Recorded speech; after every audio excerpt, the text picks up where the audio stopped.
Salam di hulur pembuka kata membuat majlis tambah berseri. Paku karat bunyi judul cerita. Dengarlah aduhai pendengar bestari. Putri Liana merupakan anak tunggal sepasang suami isteri yang menghuni rumah besar di tengah kota raya. Anak manis ini kerap ditinggalkan dengan seseorang pembantu rumah. Yana sering bermain sendirian di sekitar rumah besar yang sentiasa berkunci itu. Suatu hari, sedang Yana bermain di kawasan rumahnya, dia terjumpa sebatang paku. Paku itu paku karat. Yana cuba melukis gambar kegemarannya di atas kertul batu, tetapi tidak kelihatan. Dia melukis pula di atas rumput, namun dia masih juga tidak dapat melihat hasilnya. Akhirnya, dia cuba mengoreskan paku karat itu pada badan kereta hitam metalik milik ayahnya.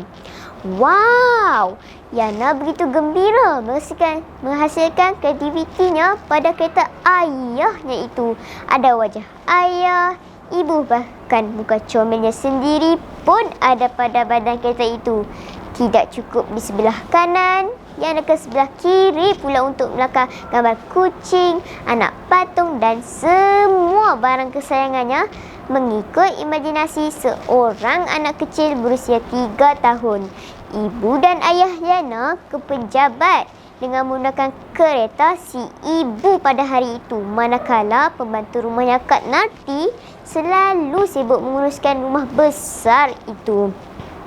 Rakan-rakan sekalian, bayangkanlah reaksi si ayah dan si ibu sekembalinya mereka pada petang itu. "Narti, siapa punya kerja ni?" jerit si ayah dengan marahnya. Pembantu rumah tersentak dengan jeritan tuan itu segera bergegas keluar.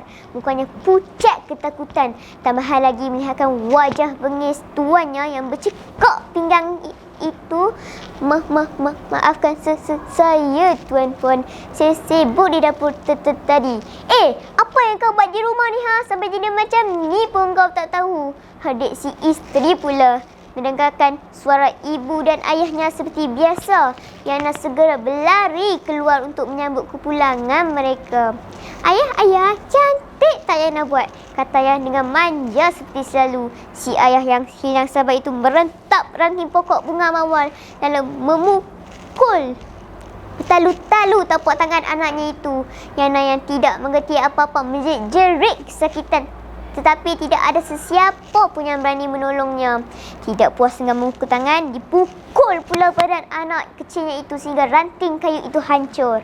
Setelah si ayah dan si ibu naik ke tingkat atas, pembantu rumah segera dukung Yana ke biliknya. Seluruh badan dan tangan Yana cala-bala dan berdarah.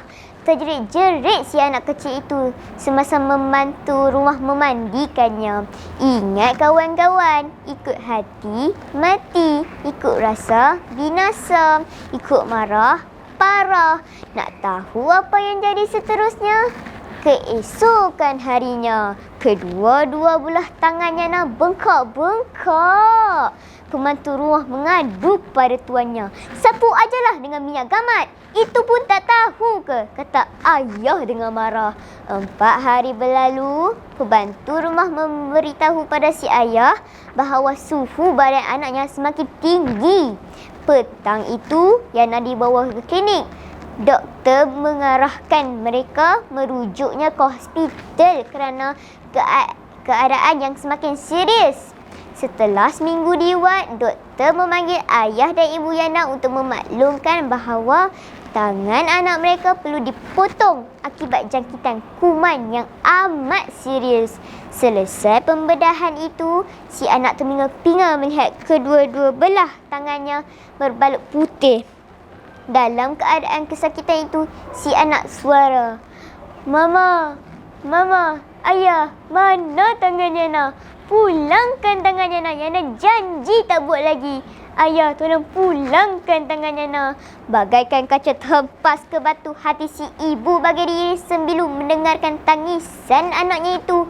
Namun apa lagi yang boleh mereka lakukan selain dari menyesali tindakan mereka itu? Menyesal dahulu pendapatan, menyesal kemudian tiada gunanya. Demikianlah kawan-kawan, berakhirnya kisah yang menyayat hati ini. Pengajaran dari kisah ini ialah anak-anak kecil sangat memerlukan kasih sayang daripada ibu bapa. Berfikirlah secara rasional dan bijaksana di dalam membuat sesuatu tindakan. Sekian, wabillahi taufik wal hidayah. Wassalamualaikum warahmatullahi wabarakatuh.